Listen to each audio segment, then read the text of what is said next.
嗨，歡迎各位超八友翻到嚟娛樂八卦超住講頻道。各位超八友，擔定凳仔霸頭位，我係你哋嘅靈魂收割機德哥。今日條片，我強烈建議大家放低手上嘅食物，尤其係食緊大腸、包小腸或者任何條狀物體嘅朋友，唔該你即刻吞咗佢或者掉咗佢，因為今日我哋要探討嘅話題，絕對會令你產生嚴重嘅視覺同心理創傷。冇錯，香港娛樂圈最近迎來咗史詩級、宇宙級，足以載入史冊嘅終極公關災難兼視覺污染事件。我哋嗰位自稱走在潮流尖端、全身上下充滿人工造藝嘅頂流偶像盧瀚霆 AL 喺澳門開演唱會嗰陣，竟然向全亞洲示範咗咩叫大笨鐘式人體鐘擺。你以為外星人攻打地球先叫世界末日？錯啦！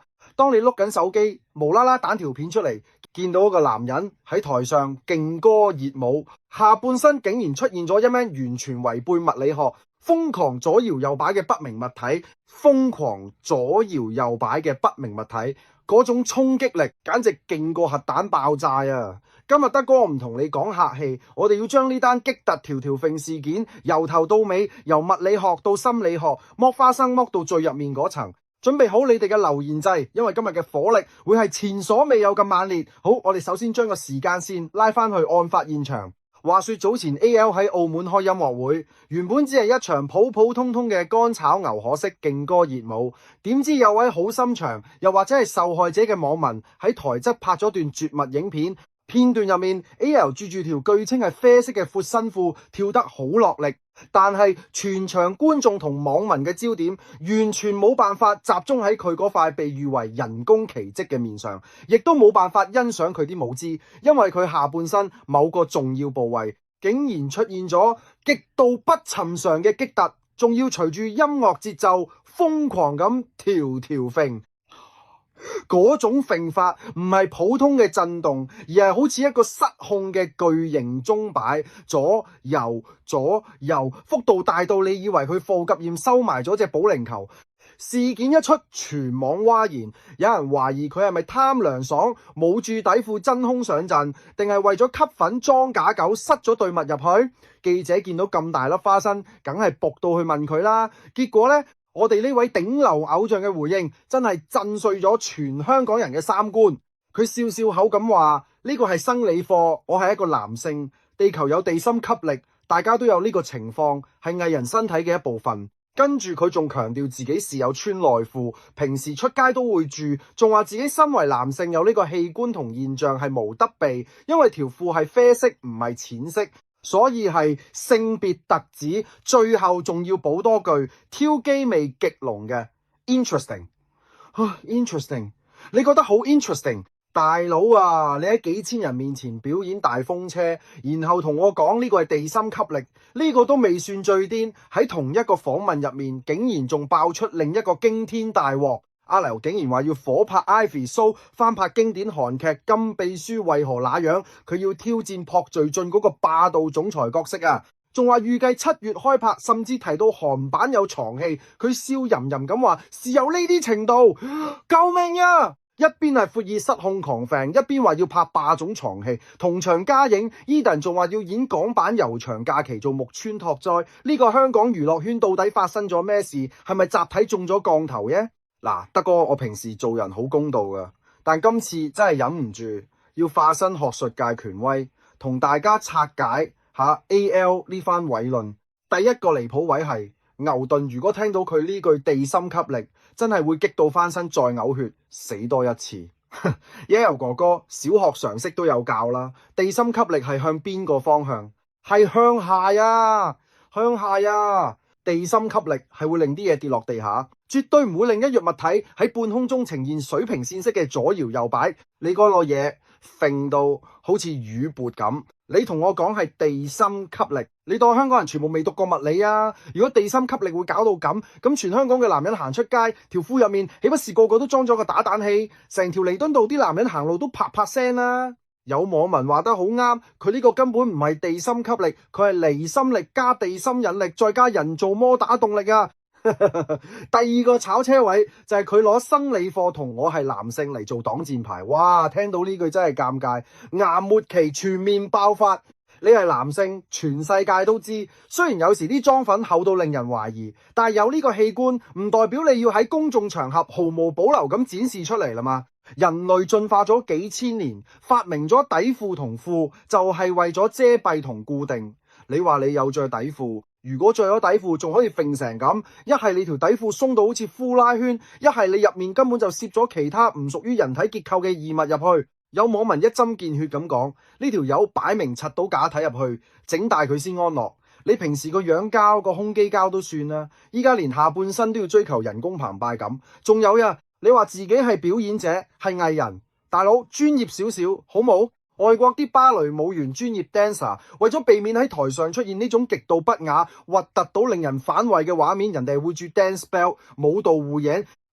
呢個係專業表演者嘅基本禮儀。你唔去檢討自己服裝出錯、防護措施做得差，反而大無私樣話無得避係性別特指，呢種厚顏無恥嘅態度，簡直係影衰全香港嘅表演者。第四個最令人火滾嘅荒謬位就係佢居然仲覺得好自豪，講得出 interesting 呢個字。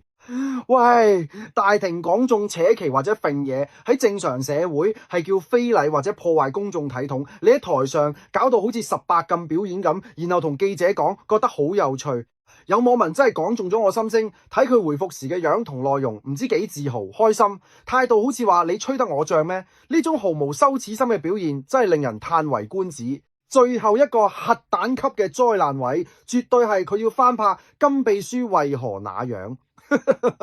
朴敘俊係咩人呀？人哋身高185，膊頭闊過太平洋，由內到外散發住霸道總裁嗰種成熟穩重不可一世但又極度迷人嘅男性荷爾蒙。你 AL 一個成日嘟嘴賣萌，塊面口粉過我嫲嫲幅牆，連下半身都控制唔到嘅人，你同我講你要演副會長，你仲話會有床戲？我依家淨係幻想到一到床戲，鏡頭一 pan 落去，又係嗰種地心吸力式嘅無定向喪揈，觀眾睇到真係要洗眼呀！講到呢度，我真係要問嚇大家，你哋覺得 RL 呢個地心吸力解釋到底係講得通定係當人白痴？如果你覺得佢講得好啱，男人就係應該順應大自然瘋狂狂揈嘅，請喺留言區打1。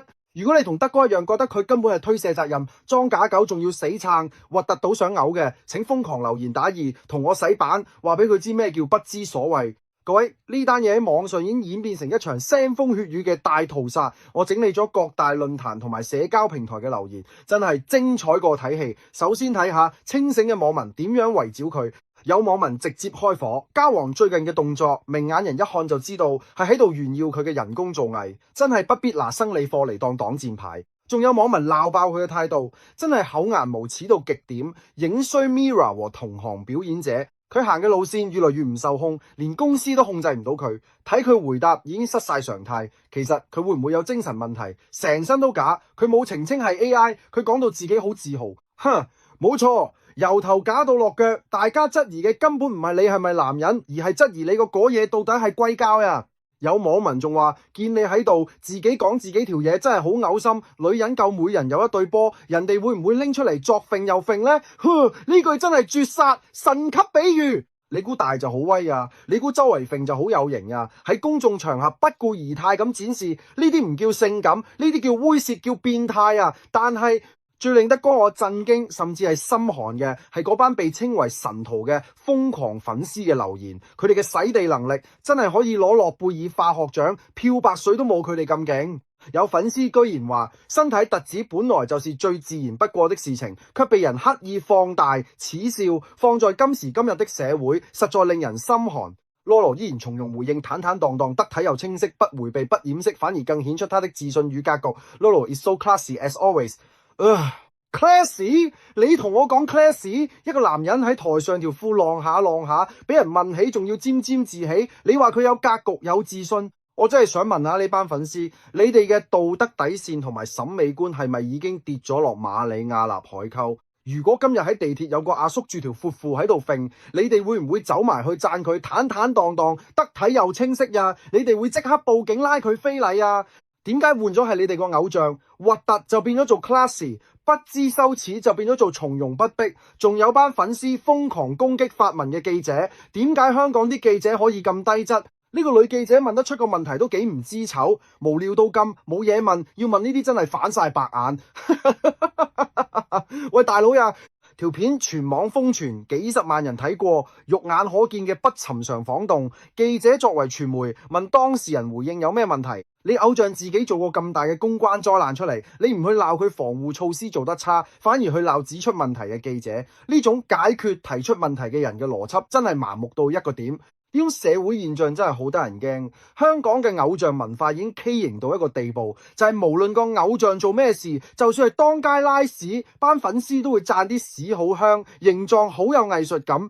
呢種無底線嘅溺愛，先係搞到啲所謂頂流越來越自我膨脹，講嘢越來越無譜嘅罪魁禍首。好啦，嚟到德哥我嘅終極主觀點評時間，我再講一次，我今日就係要偏激，我今日就係要踩到底。我對盧瀚霆呢次嘅回應只有4個字：不知所謂。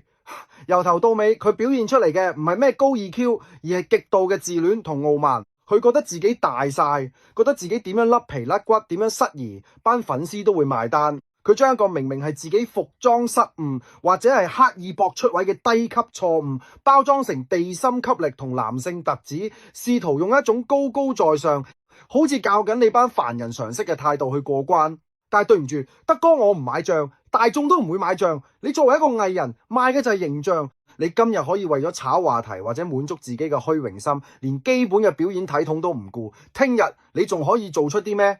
一個連自己下半身都管唔好，連一件 dance bell 都唔肯住，或者係故意唔住嘅人，你憑咩去演朴敘俊？你憑咩去代表香港娛樂圈？你話你唔會避，你話平時出街都係咁，好呀，我祝你下次出街真係俾人當變態佬咁報警拉你，到時你同法官講呢個係地心吸力啦，睇下法官覺唔覺得 interesting？ 呢次事件嘅嚴上指數，我毫不猶豫俾出史上最高嘅10把烈火，燒爆佢，完全係一場公關同視覺嘅雙重災難。成件事由主角嘅態度、粉絲嘅護主行為，到後續接拍韓劇嘅荒謬感，完美演繹咗咩叫香港娛樂圈嘅末日狂歡。各位觀眾，德哥我今日已經火力全開，毫無保留咁將呢單嘢最核突嘅一面撕開俾大家睇。我就係睇佢唔順眼，我就係覺得佢影衰香港。你哋點睇？覺得德哥我講得啱，覺得佢真係核突到嘔心推卸責任，不知所謂嘅，即刻喺下面瘋狂打2，同我將個留言區炸爆佢。如果呢條片有神徒睇到唔認同我嘅，覺得我偏激嘅，覺得你偶像好無辜嘅，歡迎你留言打1，甚至寫千字文出嚟同我節奏呀！我德哥隨時奉陪。我睇下你哋啲地心吸力偉論，仲可以講到幾黐線。今集到呢度有咩想法可以係留言區留言，仲有記得俾 like、訂閱、分享影片。再見，拜拜。